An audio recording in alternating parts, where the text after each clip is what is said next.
Hello friends, एक बार फिर आपको तो स्वागत है। दोस्तों, आज की इस वीडियो में मैं आपको बताने वाला हूं कि आप यूपी स्कॉलरशिप का जो रिन्यूअल फॉर्म है उसे किस तरह से ऑनलाइन फिल कर सकते हैं। अगर आप भी ये जानना चाहते हैं तो मेरे साथ वीडियो में एंड तक बने रहिएगा।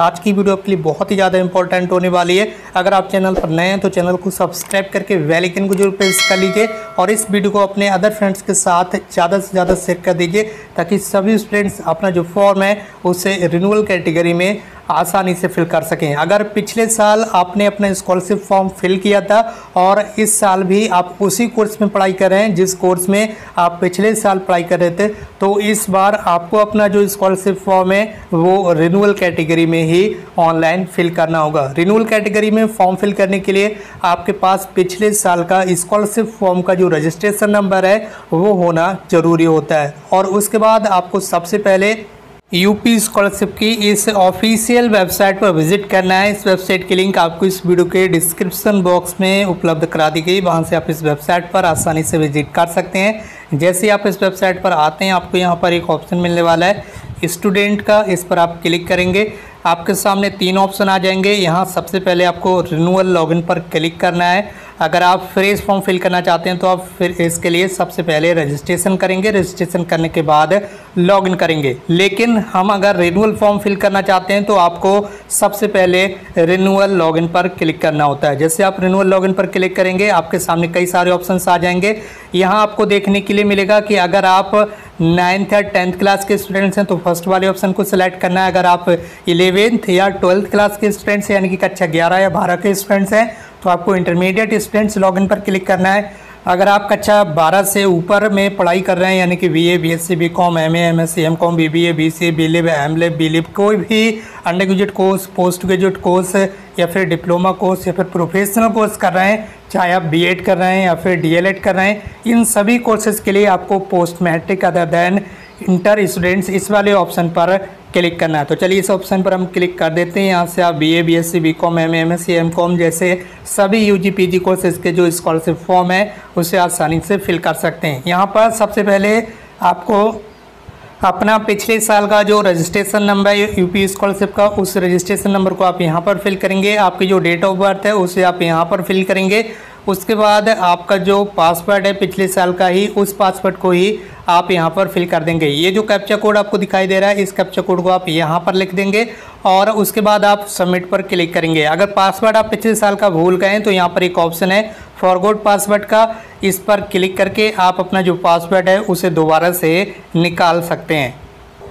इसके बाद आपके सामने कुछ इस तरह से डैशबोर्ड ओपन होकर आ जाएगा। अगर आप इस फॉर्म को मोबाइल में ओपन करते हैं तो यहाँ आपको 3 लाइन्स पर क्लिक करना होते हैं। अगर आप इस फॉर्म को लैपटॉप कंप्यूटर पर ओपन करेंगे तो जैसे यहाँ पर आप क्लिक करेंगे 3 लाइन्स पर, ये सारे ऑप्शंस आपको डायरेक्ट शो होंगे। वहाँ पर आपको कहीं पर भी 3 लाइन पर क्लिक करने की आवश्यकता नहीं होगी। इसके बाद दोस्तों आपको यहाँ नवीनीकरण आवेदन पत्र को संशोधित करें इस वाले ऑप्शन पर क्लिक करना होता है। जैसे ही आप इस ऑप्शन पर क्लिक करेंगे आपका जो फॉर्म है ये ओपन होकर आ जाएगा और इसमें आपको कुछ चेंजेस करना होंगे।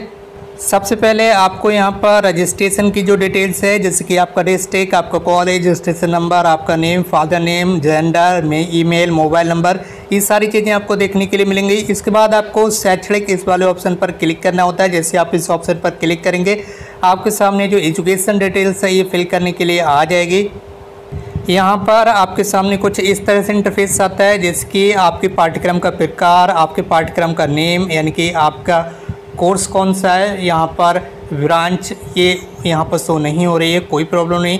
वहाँ के नीचे ये ऑटोमेटिकली आ जाएगी। पाठ्यक्रम का वर्ष कौन सा है यानी कि आप कौन से ईयर में हैं, सेकेंड ईयर या थर्ड ईयर में या फर्स्ट ईयर में। फर्स्ट ईयर में तो होंगे नहीं क्योंकि जब रिन्यूअल करते हैं तो आपका या तो सेकेंड ईयर होगा या थर्ड ईयर या फिर फोर्थ ईयर होगा, ठीक है। तो उस ईयर को आप ऊपर लिखेंगे और आपका कोर्स जितने साल में कंप्लीट होता है यानी कि कोर्स कितने साल का है, 3 साल का, 4 साल का, 5 साल का, उसे आप यहाँ पर लिख देंगे। ये ऑटोमेटिकली भी आ जाएगा, इससे आपको लिखने की आवश्यकता नहीं होगी। उसके बाद इस कोर्स के फर्स्ट ईयर में आपने किस डेट में एडमिशन लिया था, फर्स्ट ईयर में वो डेट यहाँ पर आएगी फर्स्ट ईयर की।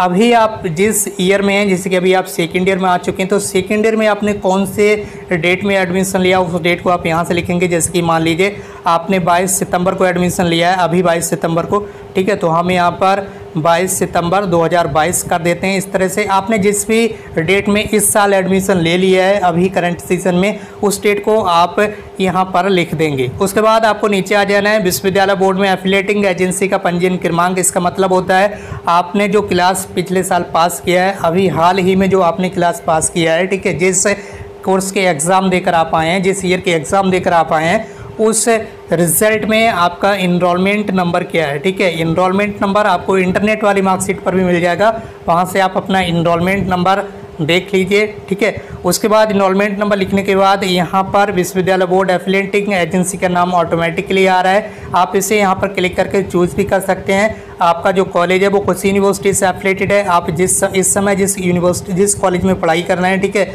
वो कॉलेज कौन सी यूनिवर्सिटी से एफिलिएटेड है, उस यूनिवर्सिटी की यहाँ से ऑटोमेटिकली सिलेक्ट कर लेंगे आप। उसके बाद अगर आप यहाँ पर राशन कार्ड संख्या डालना चाहते हैं तो डाल दीजिए, ये कंपलसरी नहीं है, आप इसे खाली भी छोड़ सकते हैं। उसके बाद ये जो कैप्चा कोड है, इस कैप्चा कोड को आप यहाँ पर लिखेंगे और इस बॉक्स में एक बार आप टिक लगाएंगे इस तरह से। उसके बाद आप सबमिट पर क्लिक कर देंगे। इसके बाद ये जो डिटेल्स है ये चेंज हो जाएगी और उसके बाद आपको यहाँ शुल्क संबंधित इस वाले ऑप्शन पर क्लिक करना होता है। यहाँ पर आपको फीस से रिलेटेड जो जानकारी है ये फिल करना होती है। मैं आपको सलाह दूंगा यहाँ पर जितने भी रुपए लिखे जाते हैं, ठीक है, ये अनुमोदित वार्षिक नॉन रिफंडेबल अनिवार्य शुल्क, ये आपको अपने कॉलेज से पूछकर ही लिखना है। अगर आप अपने कॉलेज से बिना पूछे लिखते हैं और गलत हो जाता है तो यहाँ पर आपको संशोधन करने का मौका नहीं मिलता है, इसलिए इसे आप अपने कॉलेज से पूछकर ही लिखें। अगर ये चीज़ गलत हो जाती है तो आपको स्कॉलरशिप मिलने में प्रॉब्लम होती है और आपके जो कॉलेज वाले हैं वो फॉर्म भी जल्दी सबमिट नहीं करते हैं। इसलिए आप अपने कॉलेज में जाकर पूछ लीजिए कि हमारे कोर्स का अनुमोदित वार्षिक नॉन रिफंडेबल जो शुल्क है, जो फीस है, नॉन रिफंडेबल फीस, ठीक है, मालूम कर लीजिए कॉलेज में जाकर नॉन रिफंडेबल फीस ये कितने रुपए है, जो वो बता देंगे तो उसे आप यहाँ पर लाकर लिख दीजिएगा। मैं सारी चीज़ें बहुत ही आसानी से सिंपल लैंग्वेज में आपको समझा रहा हूँ, उम्मीद करता हूँ आप समझ गए होंगे। बाकी इस कैप्चा कोड को आप यहाँ पर लिख देंगे और इस वाले बॉक्स में एक बार फिर से टिक लगाएंगे और दोबारा से यहाँ अपडेट पर आप क्लिक कर देंगे। इतना कुछ करने के बाद आपको यहाँ गत वर्ष वाले ऑप्शन पर क्लिक करना है।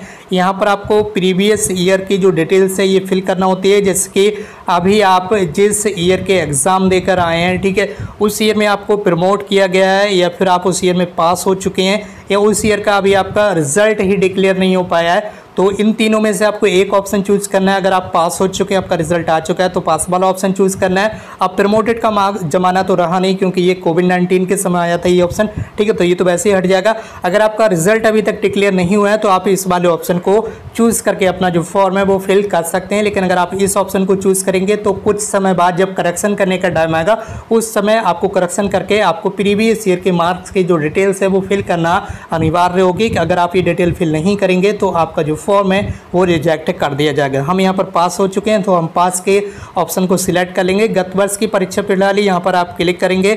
आपके एग्जाम अगर एक साल में 2 बार होते हैं, सेमेस्टर प्रणाली है तो आप सेमेस्टर को चूज़ करेंगे। अगर एक साल में आपके एक बार ही एग्जाम होते हैं, वार्षिक परीक्षा होती हैं, तो ये फर्स्ट वाला ऑप्शन ही आप चूज़ कर लेंगे। उसके बाद गत वर्ष की जो अंक प्रणाली है, यानी कि आपके रिजल्ट में जो मार्क्स हैं वो मार्क्स लिखे हुए होते हैं, नंबर लिखे हुए होते हैं, तो आप फर्स्ट वाले ऑप्शन को चूज़ करेंगे। अगर CGPA में यहाँ पर ग्रेड होता है तो सेकंड वाले ऑप्शन को चूज़ करेंगे। SGPA में ग्रेड दिया हुआ है तो यहाँ पर थर्ड वाले ऑप्शन को चूज़ करेंगे। हमारे रिजल्ट में मार्क्स यानी कि नंबर लिखे हुए मिलते हैं हमें, तो हम यहाँ फर्स्ट वाले ऑप्शन को चूज़ कर लेंगे। उसके बाद नीचे आ जाएंगे संस्था द्वारा अंकित पूर्णांक, इससे आपको फिल करने की आवश्यकता नहीं है, ये ऑटोमेटिकली फिल हो जाएगा। उसके बाद यहाँ पर आपको देखना है गत वर्ष का प्राप्तांक, यानी कि पिछले साल अभी जो आप पास करके आए हैं, ठीक है, जिस ईयर को, उस ईयर में आपको कितने मार्क्स मिले हैं, कितने अंक मिले हैं आपको, वो आपको यहाँ पर लिख देना होता है। पिछले साल का आपका जो यहाँ पर रिजल्ट है वो टोटल कितने नंबरों का होता है, ठीक है, उन नंबरों को आपको यहाँ गत वर्ष का पूर्णांक में लिख देना। उसके बाद नीचे आ जाना है। यहाँ पर गत वर्ष का जो प्रतिशत है इसे आपको लिखने की आवश्यकता नहीं है, ऑटोमेटिक कैलकुलेट हो जाएगा। अभी आपने पिछला क्लास, जैसे कि आप फर्स्ट ईयर को पास करके आए हैं या फिर सेकेंड ईयर पास करके आए हैं, तो वो जो क्लास आपने पास किया है वो कौन से कॉलेज से पास किया है, आप उसी कॉलेज में होंगे जिस समय इस कॉलेज में आप पढ़ाई कर रहे हैं, ठीक है, यानी कि कॉलेज आपका चेंज नहीं हुआ होगा तो आप उस कॉलेज का नाम लिख देंगे अभी जिस कॉलेज में आप पढ़ाई कर रहे हैं, ठीक है, क्योंकि रिन्यूअल कैटेगरी में यही होता है, आपका कॉलेज भी चेंज नहीं होता है और कोर्स भी चेंज नहीं होता है, इसलिए आप उस कॉलेज का नाम यहाँ पर लिखेंगे जिस कॉलेज में इस समय पढ़ाई आप कर रहे हैं। उसके बाद ये जो कैप्चा कोड आपको दिखाई दे रहा है, इस कैप्चा कोड को एक बार फिर से यहाँ पर लिखेंगे, इस वाले बॉक्स में एक बार फिर से यहाँ पर टिक लगाएंगे और दोबारा से यहाँ आप अपडेट पर क्लिक कर देंगे। इसके बाद ये सारा जो फॉर्म है ये ऑटोमेटिकली आपका पूरा फिल हो जाएगा अच्छे से। इसके बाद यहाँ पर ये होम का ऑप्शन है, आप इस पर क्लिक करेंगे इस तरह से। इसके बाद आप होम पेज पर आ जाएंगे। इसके बाद दोबारा से आपको यहाँ 3 लाइन्स पर क्लिक करना है। लैपटॉप, पीसी और डेस्कटॉप में यहाँ 3 लाइन्स पर आपको क्लिक करना नहीं होता, ये ऑप्शन ऑटोमेटिकली आपको लेफ्ट साइड में देखने के लिए मिल जाते हैं। उसके बाद आप यहाँ पर क्लिक करेंगे, आपका जो फोटो है ये ऑटोमेटिक अपलोड हो जाएगा जो आपने पिछले साल अपलोड किया होगा। उसके बाद यहाँ प्रमाणीकरण हेतु आधार नंबर डालें। जब आप यहाँ पर क्लिक करेंगे तो आधार का वेरिफिकेशन भी ऑटोमेटिकली हो जाएगा, क्योंकि आप केवल एक बार ही आपको आधार का वेरिफिकेशन करना है, केवल फर्स्ट ईयर में, और आप फर्स्ट ईयर में कर चुके होंगे तो ये ऑटोमेटिकली फिल हो जाएगा, इससे भी आपको कोई प्रॉब्लम नहीं होगी। उसके बाद नीचे आपको आना है जांच हेतु आवेदन प्रिंट करें, एक यहाँ पर आप क्लिक करेंगे, जांच हेतु आवेदन प्रिंट करें। यहाँ से अपने फॉर्म का प्रिंट आउट निकालेंगे, कॉलेज में ले जाकर उसे अच्छे तरीके से चेक करवा लेंगे।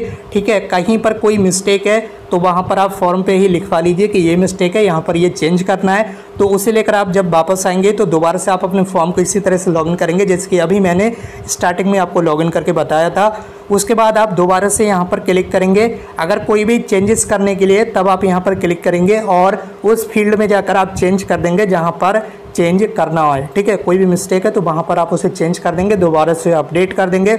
इतना सब कुछ करने के बाद जब आपका फॉर्म बिल्कुल कंप्लीट हो जाता है, सारी चीज़ें सही होती हैं, उसके बाद आपको यहाँ पर क्लिक करना होता है जांच के उपरांत आवेदन पत्र सबमिट करें। जैसे ही आप इस ऑप्शन पर क्लिक करेंगे उसके बाद आप अपने फॉर्म में किसी भी तरह का जो करेक्शन है वो नहीं कर पाएंगे। इस ऑप्शन पर क्लिक करने से पहले आप ध्यान दें कि आपके फॉर्म में सारी चीज़ें बिल्कुल सही होना चाहिए। अगर आप धोखे से भी इस ऑप्शन पर एक बार क्लिक कर देते हैं तो आपका फॉर्म किसी भी कंडीशन में करेक्शन नहीं हो पाएगा, आप कुछ भी चेंज नहीं कर पाएंगे। ठीक है, जैसे आप इस ऑप्शन पर क्लिक कर देते हैं उसके नेक्स्ट डे आपका जो फॉर्म है वो फाइनली कंप्लीट हो जाता है प्रिंट निकालने के लिए। उसके बाद अगले दिन आप यहाँ पर क्लिक करेंगे, 1 या 2 दिन के बाद आपका जो फॉर्म है वो प्रिंट करने के लिए आ जाता है। तो आप 1 या 2 दिन के बाद यहाँ पर क्लिक करेंगे, संस्था हेतु आवेदन प्रिंट करें।